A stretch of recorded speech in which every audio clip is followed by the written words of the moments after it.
Welcome students to our today's video. तो आज हम देखने वाले हैं डीएनए रेप्लिकेशन इन यूकेरियोट्स। हम सब जानते हैं what is DNA replication. DNA replication is a process in which the single strands of DNA is converted into two daughter strands, in which the one strand in the daughter strand is the parental and other is the new formed strand, which indicate the semi conservative nature of the DNA। तो चलो सबसे पहले हमें initiation of DNA देखना है। तो initiation process के अंदर स्टूडेंट्स क्या होता है वो हम देखने वाले हैं। इनिशिएशन के अंदर सबसे पहले हम सबको पता है कि ओराई रीजन होता है जिसे ओरिजिन ऑफ रेप्लिकेशन कहते हैं। तो यूकेरियोट्स के अंदर ये ओराई रीजन को आइडेंटिफाई करता है ओआरसी। ओआरसी यानी ओरिजिन रेप्लिकेशन कॉम्प्लेक्स, और ये कॉम्प्लेक्स ओआरसी को आइडेंटिफाई करता है और ओआरसी से बाइंड हो जाता है, और ओआरसी से बाइंड होने के बाद ये फॉर्म करता है स्टूडेंट्स, ये फॉर्म करता है एमसीएम कॉम्प्लेक्स। एमसीएम कॉम्प्लेक्स जिसे मिनी क्रोमोसोमल मेंटेनेंस कहते हैं, मिनी क्रोमोसोम मेंटेनेंस। तो ये क्या करता है स्टूडेंट्स, एमईएम को फॉस्फोराइलेट करता है स्टूडेंट्स। किसको? एमईएम को फॉस्फोराइलेट करता है, और एमईएम को फॉस्फोराइलेशन के बाद हेलिकेज एंजाइम एक्टिवेट होता है।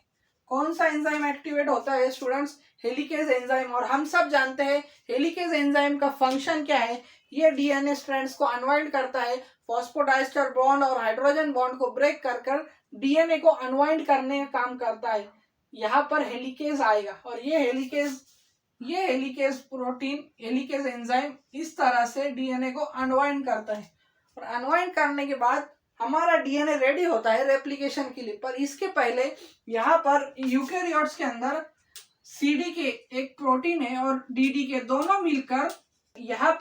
मिलकर CDC45 को बुलाते हैं। CDC45 बनता है, और ये CDC45 बाकी सब रेप्लिकेशन की मशीनरी को बुलाता है। All replicating proteins and enzyme, all replication machinery को बुलाता है।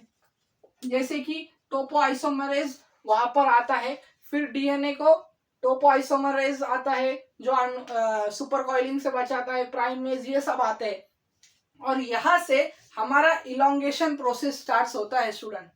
तो चलो हमने अभी देख लिया इनिशिएशन प्रोसेस, जिसे प्राइमिंग रिएक्शन भी कहते हैं। एक हमने इसे फ्लो चार्ट के फॉर्म में देखा ताकि रिमेम्बर करने के लिए आसानी हो। डायग्राम ही काफी है स्टूडेंट्स, हमें लिखने की जरूरत नहीं।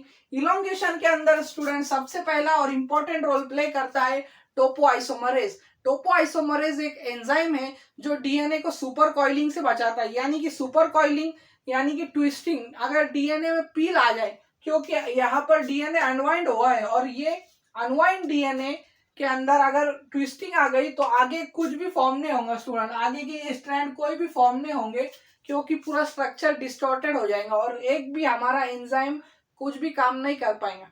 तो चलो देखते हैं।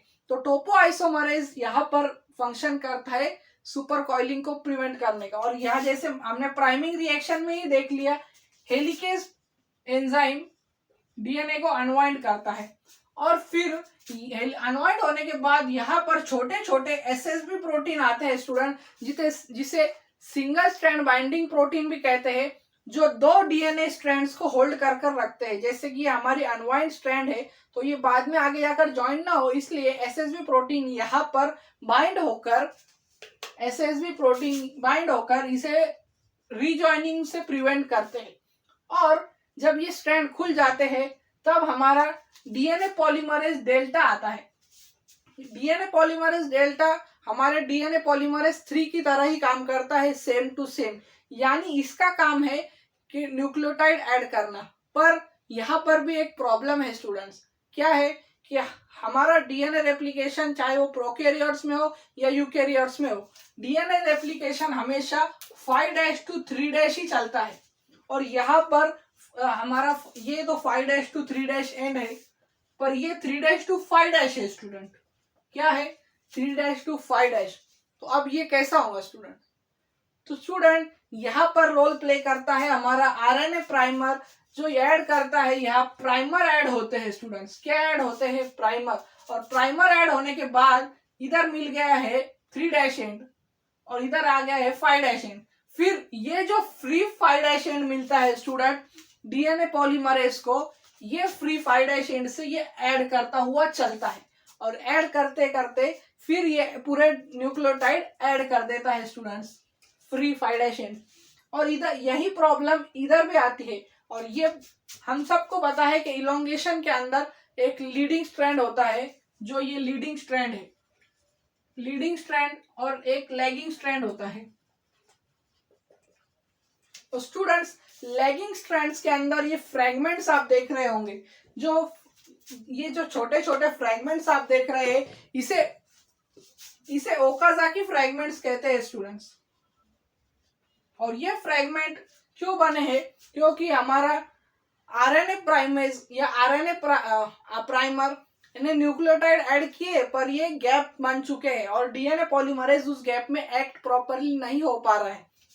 और ये गैपिंग की वजह से हमारा डीएनए पॉलीमरेज यहाँ पर न्यूक्लियोटाइड ऐड नहीं कर पा रहा है। तो इसका प्रॉब्लम कैसे सॉल्व होगा स्टूडेंट्स? ये गैप को सील करने का काम करता है लाइगेज एंजाइम, लाइगेज एंजाइम। और ये लाइगेज जब ये गैप सील कर देगा तो ये पूरे हमारा डीएनए पॉलीमरेज ऐड कर देगा न्यूक्लियोटाइड।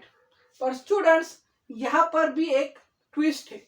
ये ट्विस्ट क्या है? आप सोच रहे होंगे what is DNA polymerase epsilon. तो डीएनए पॉलीमरेज एप्सिलॉन क्या है स्टूडेंट्स?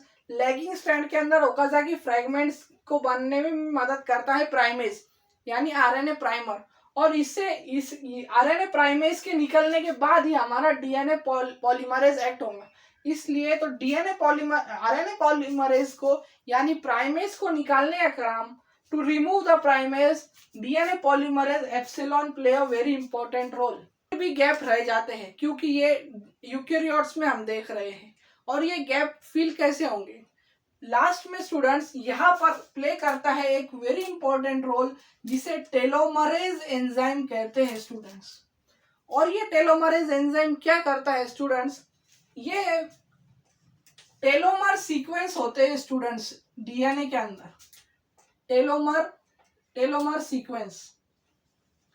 ये सीक्वेंस ये आइडेंटिफाई करता है और ये आइडेंटिफाई करने के बाद ये जो लास्ट के अंदर भी गैप रह चुके हैं जो डीएनए के अंदर, ये उसे रिपेयर करने में और बाइंड करने में मदद करता है। और फिर उसके बाद हमारा डीएनए पॉलीमरेज न्यूक्लियोटाइड ऐड करता है स्टूडेंट्स। इस कैसा गैप फिल करता है? जैसे कि ये एक सीक्वेंस हो गया है, हमारा टेलोमर सीक्वेंस बना होता है TTGG से, और इसे आइडेंटिफाई कर हमारा टेलोमरेज यहाँ पर बाइंड होता है और ये हेयरपिन लाइक स्ट्रक्चर बनता है। पर ये हेयरपिन में गैप है स्टूडेंट, गैप, यानी कि ये हमारी ये हेयरपिन बनी है, इधर गैप है।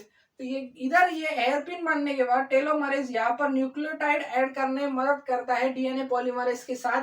और फिर जब ये यहाँ पर पूरी हेयरपिन कंप्लीट हो जाती है तो फिर टेलोमरेज डिटैच हो जाता है। और डिटैच होने के बाद हमारे डॉटर स्ट्रैंड भी बाद में टर्मिनेशन के अंदर डिटैच हो जाते हैं। तो अभी इलोंगेशन देख लिया स्टूडेंट्स, अभी हम देखेंगे what is the termination process in eukaryotes. तो स्टूडेंट्स टर्मिनेशन प्रोसेस, जैसे कि हमें पता है कि दो डॉटर स्ट्रैंड बनने के बाद यहाँ पर जितने भी रेप्लिकोसोम होते हैं, यानी कि ये सब स्टूडेंट्स, और हमारा टेलोमर ने जब हमारी यू हेयरपिन स्ट्रक्चर में रिपेयर कर दिया, यानी इसके गैप भी फिल कर दिए, और डीएनए पॉलीमरेज उससे ऐड करने के बाद प्रूफ रीडिंग करता है, यानी बराबर पेयरिंग हुई है नहीं एडेनिन की थाइमिन के साथ, साइटोसिन की ग्वानिन के साथ। तो स्टूडेंट्स ये प्रूफ रीडिंग के बाद ये हेयरपिन स्ट्रक्चर भी स्ट्रेट बन जाता है और इसके बाद यहाँ से टेलोमरेज भी निकल जाता है। और दो डॉटर स्ट्रैंड बनने के बाद ही student, when 2 daughter strand form हो जाते हैं, कंप्लीट डॉटर स्ट्रैंड फॉर्म होने के बाद पूरे जो रेप्लिकेशन मशीनरी है, topoisomerase, SSB, primase, all this thing detach automatically, और ये ऑटोमेटिकली डिटैच हो जाते हैं। और इसी तरह से रेप्लिकेशन का प्रोसेस कंप्लीट हो जाता है और डीएनए रेप्लिकेशन का टर्मिनेशन हो जाता है। तो आज हमने देखा डीएनए का इनिशिएशन, इलोंगेशन और टर्मिनेशन। तो मेरे वीडियो को लाइक करें, शेयर करें और कमेंट करना ना भूलें। Subscribe to my channel. Thank you for watching.